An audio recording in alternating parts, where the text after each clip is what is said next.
اعوذ باللہ من الشیطان الرجیم بسم اللہ الرحمن الرحیم۔ پاکستان اور دنیا بھر سے دیکھنے اور سننے والوں کو السلام علیکم۔ اچھا، پوری دنیا میں 780 کروڑ کی آبادی ہے دنیا کی، اور 780 کروڑ کی آبادی میں سے 180 کروڑ مسلمان ہیں۔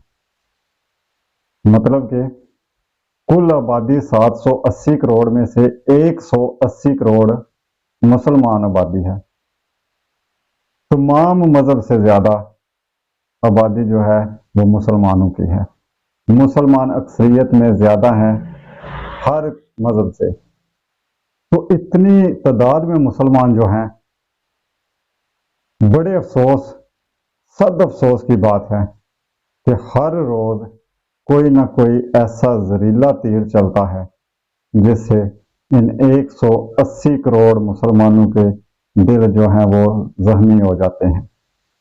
180 کروڑ مسلمانوں کے دل دکھتے ہیں۔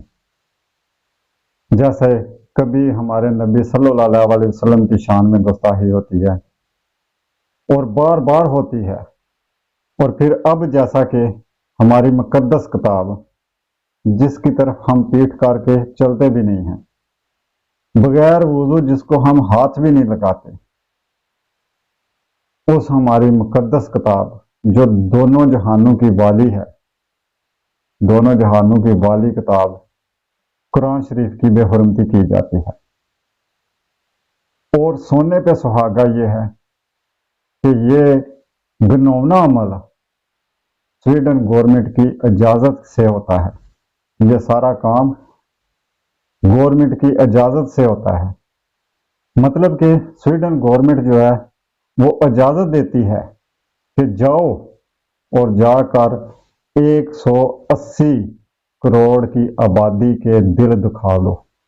180 کروڑ کی آبادی کے دلوں کو چھلنی کر لو۔ 180 کروڑ کی آبادی کے دلوں کو خون کے آنسو رلاؤ۔ یہ سویڈن گورنمنٹ اجازت دیتی ہے۔ کیا دنیا میں کوئی ایسا قانون نہیں ہے کہ جس میں دل دکھانے کی سزا ہو؟ اگر کوئی ہے ایسا قانون کہ جس میں دل دکھانے کی اجازت ہو، تو یہ لوگ تو بڑے بنتے ہیں کہ ہم جذبات کا خیال رکھتے ہیں، احساسات کا خیال رکھتے ہیں، یہ اپنے آپ کو بڑے اصول پسند ظاہر کرتے ہیں، اور مسلمانوں کو تو یہ دہشت گرد قرار دیتے ہیں۔ حالانکہ سب سے زیادہ امن کا درس اسلام دیتا ہے۔ مسلمان ہیں جو سب سے زیادہ امن پسند ہیں، سب سے زیادہ اسلام امن کا درس دیتا ہے۔ ہمارے ادھر سیالکوٹ میں اگر واقعہ ہوتا ہے، بے شک اس نے نبی کی شان میں گستاخی نہیں کی تھی، لیکن جو وہ واقعہ ہوا اس کی ہم سب نے مذمت کی۔ ہماری حکومت نے اس کی مذمت کی، ہمارے میڈیا نے اس کی مذمت کی، ہم سب نے اس کی مذمت کی اور بھرپور مذمت کی۔ لیکن ادھر سویڈن گورنمنٹ خود اجازت دے رہی ہے، وہ خود اس چیز کی اجازت دے رہی ہے کہ 180 کروڑ دلوں کو چھلنی کر دو جا کے۔ تو اسی حوالے سے آج اسلامی جمہوریہ پاکستان میں شہر شہر میں، گلی کوچوں میں، ہر جگہ پر بھرپور طریقے سے ریلیاں نکلی ہیں، احتجاجی ریلیاں نکلی ہیں، اور ہر کسی نے اپنے جذبات کا اظہار کیا ہے، ہر کسی نے اپنے دکھتے ہوئے دل کا اظہار کیا ہے۔ ہر کسی کو جتنا دکھ ہوا ہے، ہر کسی کو پتہ ہے کہ ہم سب کو کتنا دکھ ہوا ہے اس حادثے کا، اور ہر کسی نے اسی حوالے سے اپنے اپنے جذبات کا اظہار بھی کیا ہے۔ اچھا، کل بڑی خوش آئند بات ہے کہ کل ہمارے وزیر اعظم صاحب نے بھی یہ اعلان کیا تھا کہ پورے ملک سے احتجاج ریکارڈ کرائیں، اور پھر انہوں نے ساتھ ہی یہ بھی اعلان کیا تھا کہ اس پر ایک کمیٹی بننی چاہیے جو کہ آئندہ سے اگر کوئی بھی ایسی حرکت ہوتی ہے اس کا فوری طور پر ایکشن ہو۔ اچھی بات ہے، اور اللہ کرے کہ جو کمیٹی بنے ایک تو وہ کمیٹی جلد از جلد بنے، اور جو کمیٹی بنے وہ صحیح طریقے سے کام بھی کرے، اور ایسے گناونے کھیل جو ہیں وہ ہونے بند ہو جائے۔ یہ جو آئے روز مسلمانوں کے ساتھ یہ کھلواڑ کرتے ہیں، ان لوگوں کو کوئی سمجھ آئے اور یہ اپنا طریقہ کار بدلیں۔ لیکن یہ بہت پہلے ہو جانا چاہیے تھا۔ آج تقریباً 7-8 دن ہو گئے ہیں اس واقعہ کو، تو کل وزیر اعظم صاحب نے اعلان کیا ہے، لیکن یہ بہت پہلے ہو جانا چاہیے۔ اچھا، ہمیں اپنے ادارے بہت پیارے ہیں، ہمیں اپنی عمارتیں بہت پیاری ہیں، جو ہمارے ملک پاکستان میں جو عمارتیں ہیں، جو تاریخی عمارتیں ہیں، ان سے ہمیں بڑا پیار ہے۔ جیسے جناح ہاؤس ہو گیا، جسے کور کمانڈر ہاؤس بھی کہتے ہیں، اور بھی جتنی بھی عمارتیں ہیں وہ ہمیں بڑی پیاری ہیں، اور ہمیں اپنے ادارے بھی بہت پیارے ہیں، اس میں کوئی شک نہیں۔ کیونکہ ہمارے ادارے ہماری حفاظت کے ضامن ہیں، ہمیں ان سے بہت پیار ہے۔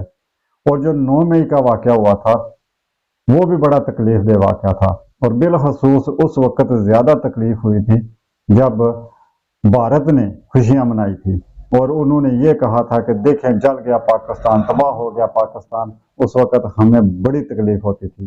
9 مئی والا جو واقعہ ہے وہ اس کا بھی بڑا دکھ ہوا تھا، بڑی تکلیف ہوئی تھی، بڑے دل دکھے تھے اس واقعے سے بھی۔ تو اس کے بعد لیکن ہمارے حکومتی وزراء جو ہیں، اس وقت جب 9 مئی کا واقعہ ہوا تھا تو دوسرے دن ہی انہوں نے میڈیا پر آ کر ڈیرے جما دیے تھے۔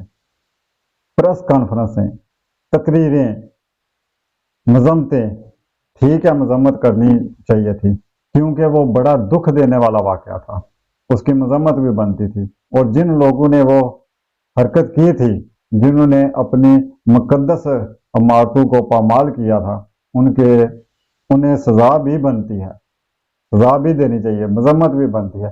لیکن ہم کہتے ہیں کہ اس وقت تو دوسرے دن ہی ہمارے وزیر میڈیا پر آ کر انہوں نے ڈیرے جما دیے، تقریریں، مذمتیں، سب کچھ کر رہے تھے۔ لیکن اب تو 2 جہانوں کے والی کا معاملہ تھا، اب تو 2 جہانوں کے والی کی بے حرمتی ہوئی تھی۔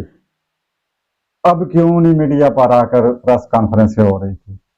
اب کیوں نہیں آ کر تقریریں کر رہے ہیں؟ اب کیوں خاموش بیٹھے رہے؟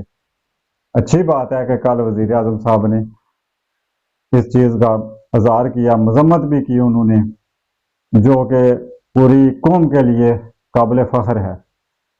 لیکن ہمارے وہ وزراء کدھر گئے ہیں جو اس وقت بڑی پریس کانفرنسیں کر رہے تھے؟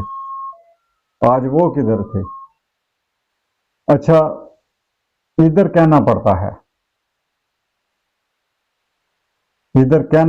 ہے کہ ہم بے شک عمران خان کو ناپسند کریں، ہم بے شک اس سے جتنی بھی نفرت کریں، اسے پسند نہ کرتے ہو، اسے یہودی ایجنٹ، دہشت گرد، جو بھی کہہ سکتے ہوں کہیں، لیکن جب نبی پاک صلی اللہ علیہ وسلم کی شان میں گستاخی ہوتی ہے تو وہ میڈیا پر آ کر بیٹھ جاتا ہے اور کہتا ہے کہ نبی پاک صلی اللہ علیہ وسلم ہمارے دلوں میں بستے ہیں اور ہم ان کی شان میں گستاخی برداشت نہیں کر سکتے، اور اقوام متحدہ میں اسلامو فوبیا کے خلاف بات کرتا ہے اور ناموس رسالت کے حوالے سے بل پیش کرتا ہے۔